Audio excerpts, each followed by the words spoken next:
Wave nature of light of matter start करते हैं।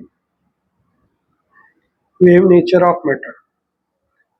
The nature of light show up in the phenomena of interference, diffraction and polarisation.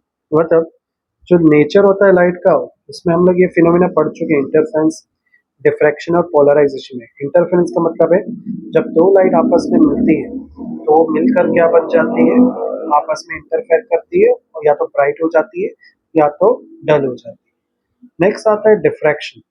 Diffraction का मतलब होता है bending of light wave around obstacle. कोई obstacle आने पर light band हो जाए तो उसे डिफ्रैक्शन बोलते हैं। और लास्ट वर्ड आता है पोलराइजेशन। पोलराइजेशन का मतलब है फैली हुई लाइट, लाइट चारों दिशाओं में फैलती है। ऐसा कोई डिवाइस जो किसी लाइट को एक डायरेक्शन दे दे और एक ही डायरेक्शन में आगे ट्रैवल करे तो उस डिवाइस को पोलराइजेशन बोलते हैं या पोलराइजर बोलते हैं। अब हम लोग आगे बढ़ते हैं।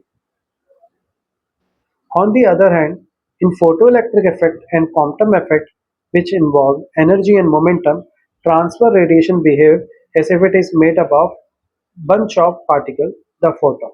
यहाँ पर ये बोलना चाह रहा है कि फोटो इलेक्ट्रिक इफेक्ट और क्वांटम इफेक्ट में रोशनी जो लाइट होती है वो ऐसा बिहेव करती है जैसे ये छोटे छोटे पार्टिकल से बनी है, जिसे फोटोन कहते हैं। अब इसमें दो वर्ड आएगा, है फोटो इलेक्ट्रिक इफेक्ट और दूसरा आया क्वांटम इफेक्ट। तो वन बाय वन देखते हैं। फोटो इलेक्ट्रिक इफेक्ट का मतलब जब रोशनी या लाइट किसी मेटल पर गिरती है तो मेटल से इलेक्ट्रॉन को निकालती है, उसे बोलते हैं photo electric effect. Quantum effect का मतलब होता है जब रोशनी किसी और पार्टिकल से टकराती है तो वो अपने रास्ता यानी डायरेक्शन को और अपनी स्पीड को चेंज करती है, तो उसे क्वांटम इफेक्ट कहते हैं।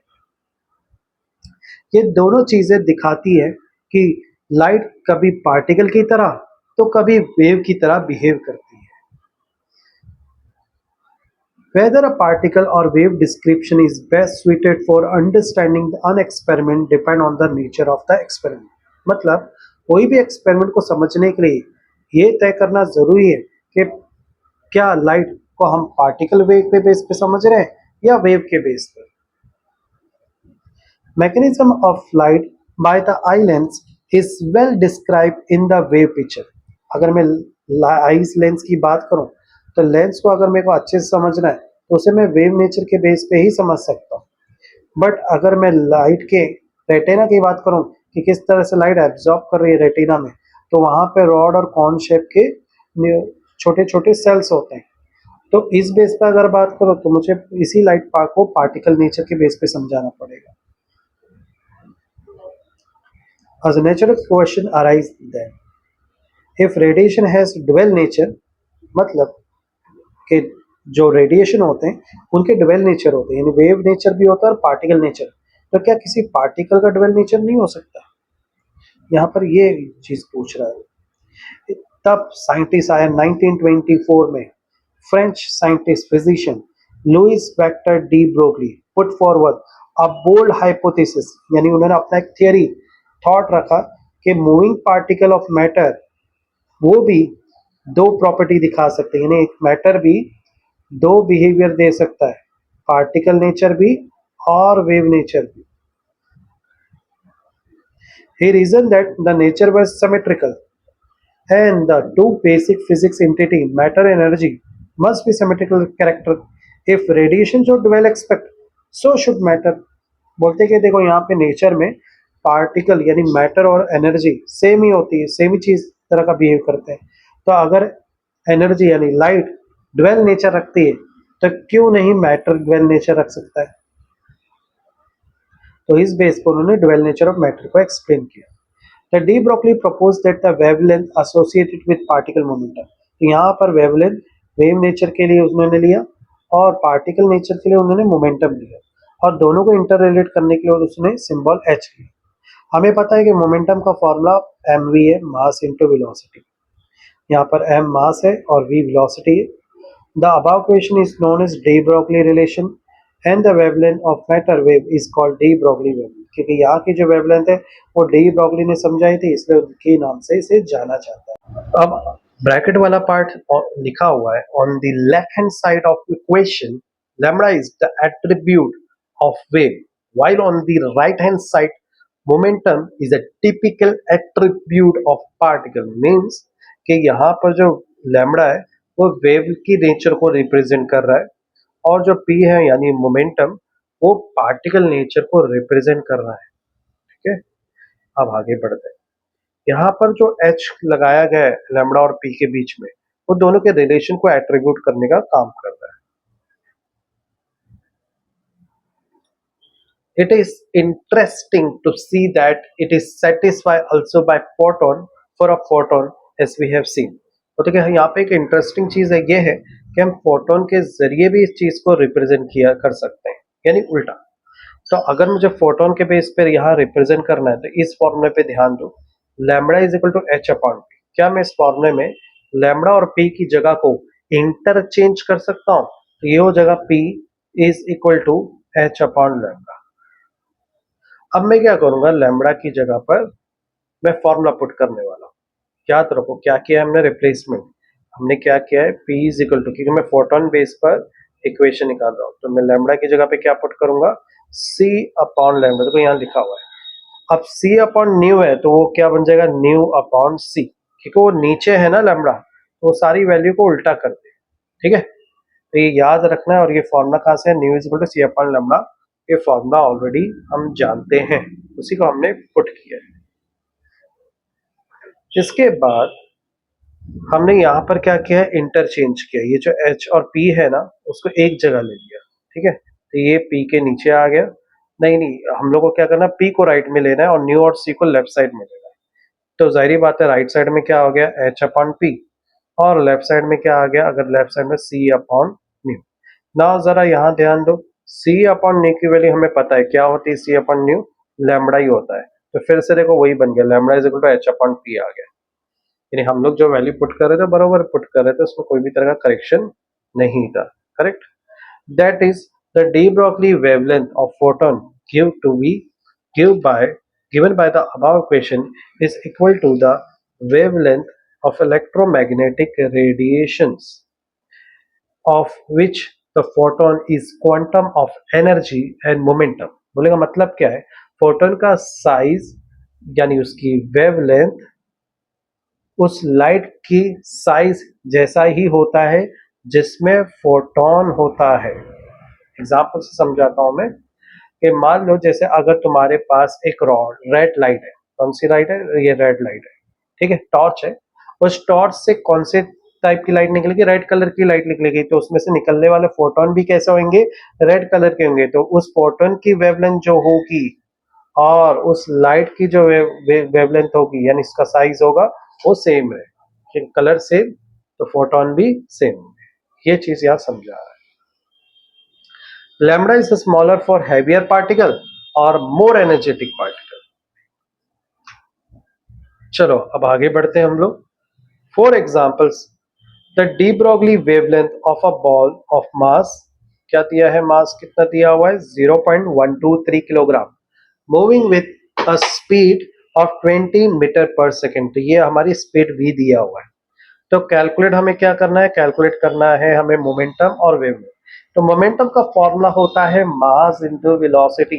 मास और वेलोसिटी दोनों की वैल्यू यहाँ पर दी है, कैलकुलेट करने पर 2.40 किलोग्राम मीटर पर सेकेंड आएगा। इसके बाद हमारे पास वेवलेंथ का फॉर्मूला h अपॉन p, जिसमें h प्लैंक कांस्टेंट है, जिसकी वैल्यू फिक्स होती है 6.63 इंटू 10 का पावर माइनस 34 जूल सेकेंड, और मोमेंटम जस्ट अभी अभी कैलकुलेट किया है 2.40।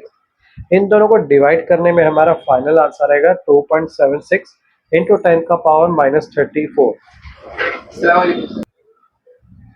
अब आगे बढ़ते हैं। On the other hand side, the subatomic domain, the wave character of particle is significant and measurable। ठीक है, जो वेव कैरेक्टर पार्टिकल है वो इंपॉर्टेंट है और उसको मेजर भी कर सकते हैं। कंसिडर करते हैं एक इलेक्ट्रॉन है जिसका मास m, charge of electron E, accelerated for rest through a potential, और उसमें इतना पोटेंशियल पड़ रहा है जिससे वो ऑसिलेट कर रहा है, मोशन कर रहा है। The kinetic energy K of the electron is equal to the work done on its by the electric field। तो काइनेटिक एनर्जी किसके बराबर होगी, वर्क डन के, जो चार्ज उस पोटेंशियल के बेस पर उस इलेक्ट्रिक फील्ड में कर रहा है जहां पर भी वो कर रहा है। सो मैं बोलूंगा यहाँ पे काइनेटिक एनर्जी वो वर्क है जो इलेक्ट्रॉन किसी पोटेंशियल की वजह से इस इलेक्ट्रिक फील्ड में कर रहा है। और हम लोग ये भी जानते हैं कि नॉर्मल काइनेटिक एनर्जी का फॉर्मूला क्या होता है, हाफ एम वी स्क्वायर। अब ये हाफ एम वी स्क्वायर से पी स्क्वायर अपॉन 2m कैसे हो गया, तो हमें क्या करना है, काइनेटिक एनर्जी के फॉर्मूले में multiply and divide by M करना। जैसे ही multiply and divide by M करेंगे तो ऊपर वाला हो जाएगा एम स्क्वायर वी स्क्वायर, एक एम मिल जाएगा और नीचे एक एम बच जाएगा। अब हम लोग जानते हैं कि मास इंटू वेलोसिटी किसका फॉर्मूला है, मोमेंटम का। तो हम एम स्क्वायर वी स्क्वायर की जगह पर पी ले लेंगे और ये 2m को साथ में लिख देंगे तो ये हो जाएगा 2m। इस तरह से यहाँ पर पी स्क्वायर अपॉन 2m आया है। नाउ अब नेक्स्ट स्टेप में क्या किया है इसने, नेक्स्ट स्टेप में उन्होंने किया है कि ये जो 2m है उसको लेफ्ट साइड ले लिया, तो ये हो जाएगा 2mk is equal to P square. अब हम इस स्क्वायर को भी लेफ्ट साइड भेज देंगे तो इन पे स्क्वायर रूट आ जाएगा जो कि यहाँ पर दिखाया हुआ है। अब हम लोग जानते हैं कि जो k है, k की वैल्यू क्या है, k की वैल्यू है ev, तो हम लोगों ने उसकी जगह पे क्या पुट कर दिया है, ev पुट कर दिया है। The de Broglie wavelength of electron then, अब हमें डी ब्रोगली की वेवलेंथ का फॉर्मूला पता है, lambda is equal to H upon P. P की वैल्यू जस्ट अभी ऊपर हमने फाइंड आउट किए तो वो वैल्यू पुट कर दो, तो यहाँ पर लैम्डा का एक नया फॉर्मूला क्रिएट हो जाता है।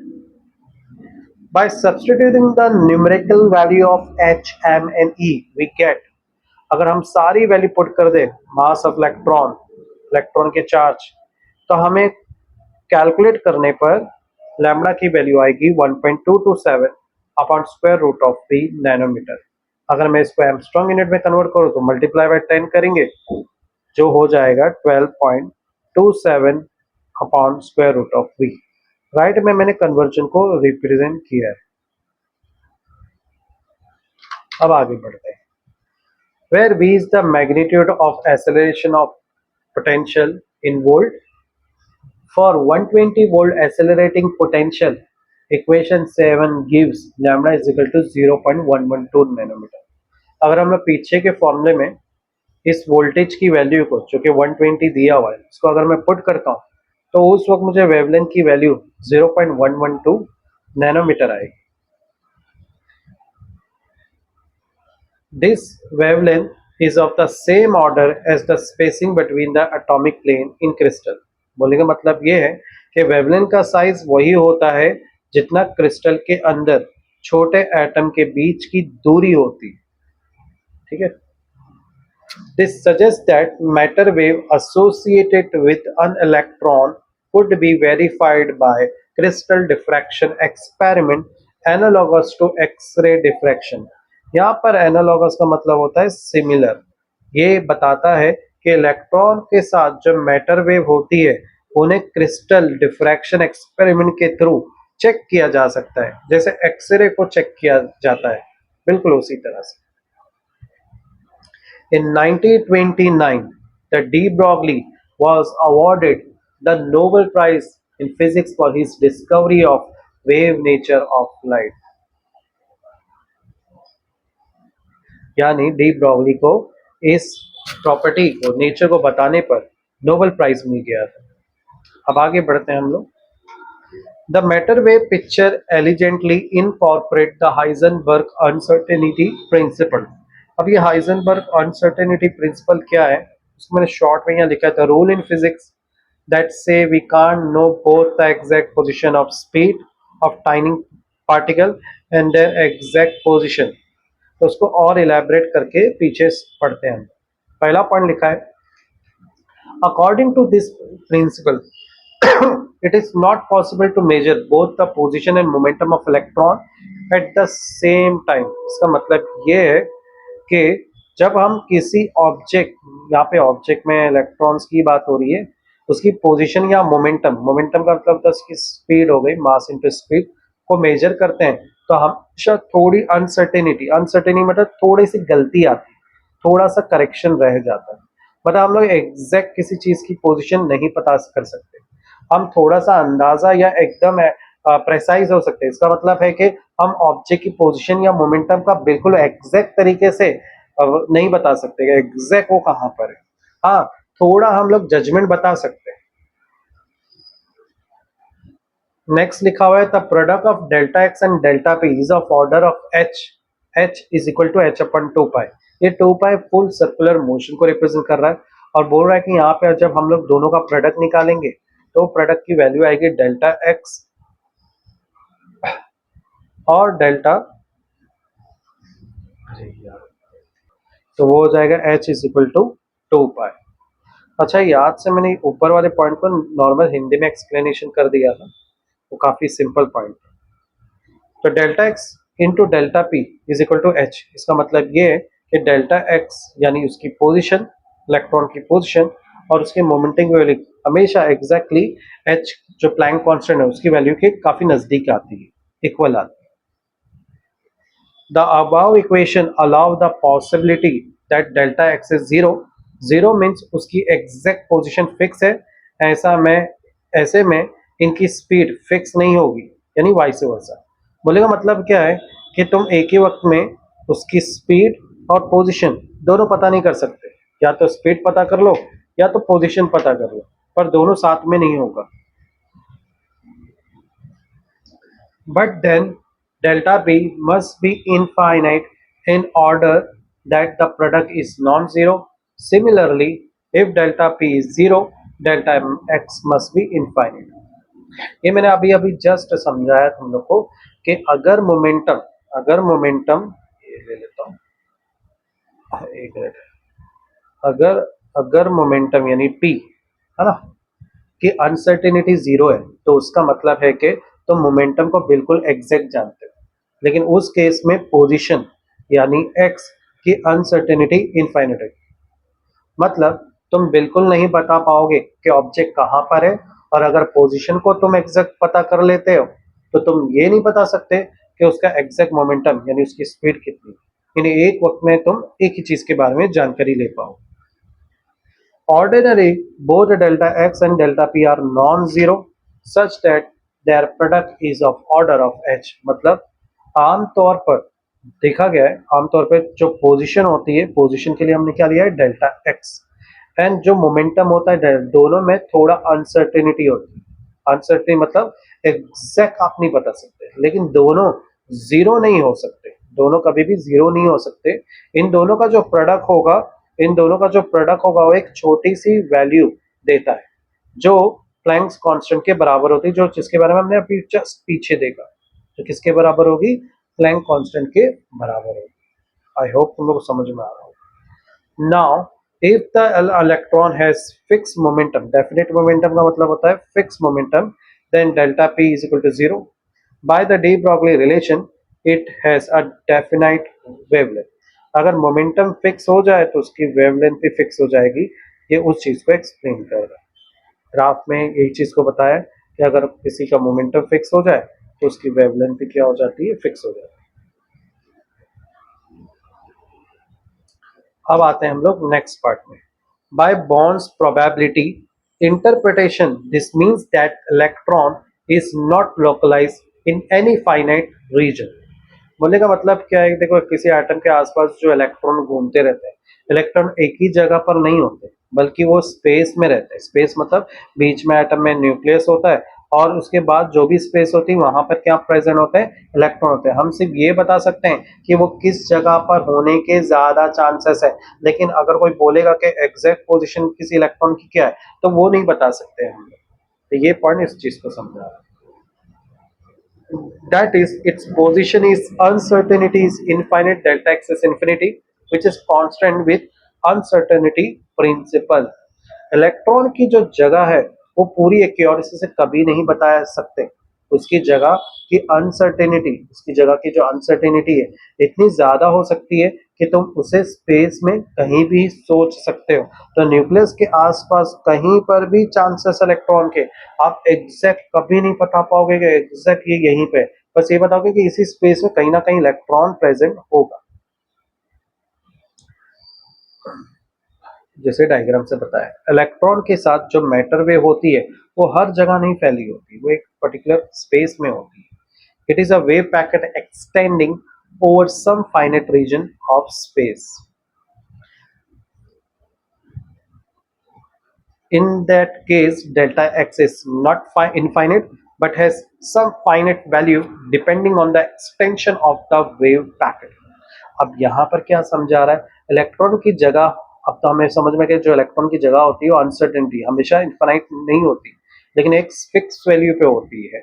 उसी उसकी वेव की साइज पर भी वो डिपेंड करता है कि उसकी फिक्स वैल्यू कहाँ पे होगी. जैसे एग्जांपल समझते हैं, मान लो आपके पास एक फुटबॉल है और उसको धीरे धीरे आप घुमाते हो, चलो घुमाया घुमाया फुटबॉल को, तो तुम उसकी जगह का अंदाजा लगा सकते हो, लेकिन बिल्कुल एग्जैक्ट नहीं बता सकते कि उसकी पोजीशन कहाँ पर है, क्योंकि उसकी पोजीशन स्प्रेड होते रहती है, पर एक लिमिटेड फॉर्म में स्प्रेड होती है, ज्यादा इधर उधर नहीं हो भागता, थोड़ा इधर उधर थोड़ा मोशन करते रहता है.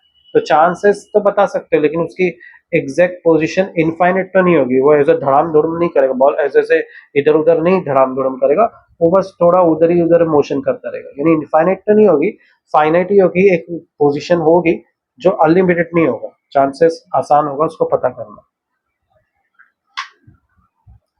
By de Broglie relation, then the momentum of the electron will also have a spread uncertainty delta p. इसका मतलब ये है कि वेव पैकेट का एरिया के हिसाब से, मतलब इलेक्ट्रॉन को हम लोग वेव बेस पे देख रहे हैं, डी ब्रॉगली रिलेशन जो पार्टिकल, डी ब्रॉगली का जो रिलेशन था वो किसके बेस पर था, पार्टिकल और वेव के बेस पे, मतलब वो पार्टिकल और वेव के बेस पर समझा रहा है, और बॉन्ड की प्रोबेबिलिटी 3 थी. ये तीनों मिलकर हाइजेनबर्ग अनसर्टेनिटी बनती है. ये तीनों मिलकर क्या बन रहा है, हाइजेनबर्ग अनसर्टेनिटी प्रिंसिपल को पूरा करती है, जो ये बताती है जैसे अगर तुम एक इलेक्ट्रॉन देखते हो, अगर ये इलेक्ट्रॉन है तो उसका बिहेवियर वेव और पार्टिकल दोनों जैसा होगा, मतलब ऐसे ये गोल भी घूम रहा है और ऐसा वेव के फॉर्म में भी वो घूम रहा है, नहीं वो वेव और पार्टिकल दोनों का नेचर दे रहा है. तो वेव पैकेट की हेल्प से तुम अंदाजा लगा सकते हो कि इलेक्ट्रॉन कहाँ हो सकता है, लेकिन एग्जैक्ट पोजीशन नहीं बता सकते, है ना, और स्पीड दोनों एक ही वक्त में नहीं बता सकते. जैसे मान लो अगर पोजीशन की बात करो तो पोजीशन करो, स्पीड की बात नहीं होगी. जैसे एक एग्जांपल देता हूँ कि मान लो एक क्लास है या एक रूम है और मैं बोलता हूँ कि इस रूम के अंदर तुम लोग को रेड कलर की चीज ढूंढनी है, तो मैं कुछ वक्त देता हूँ, तो उसमें आप लोगों को घर के आसपास रेड कलर की चीज देखो. अब अगर मैं आपसे पूछूं कितनी रेड कलर की चीज, आप बोलेंगे 3 4. अब मैंने देखी, जब मैंने रेड कलर की चीज आपको ढूंढने बोली तो उस वक्त मैंने वहां पे और भी कलर की चीजें थी, क्या उस पर आपका ध्यान गया था, तो जवाब रहेगा नहीं. तो बिल्कुल वैसे ही यहाँ पर केस में भी यही बता रहे हैं कि जब आप पोजीशन की स्टडी करते रहोगे ना तो आपका ध्यान सिर्फ पोजीशन पे ही रहेगा, उसके मोमेंटम पे नहीं रहेगा. और जब आप मोमेंटम की स्पीड यानी स्पीड की स्टडी करोगे तो उस वक्त आपका पोजीशन पे ध्यान नहीं रहेगा, आप एक ही वक्त पे एक ही की स्टडी कर सकते हो. ठीक है, इस तरह से ये अनसर्टेनिटी हाइजेनबर्ग प्रिंसिपल को पूरी तरह से एक्सप्लेन करता है. It can show that the wave packet description, together with de Broglie relation and Bond's probability interpretation, reproduce the Heisenberg uncertainty principle exactly.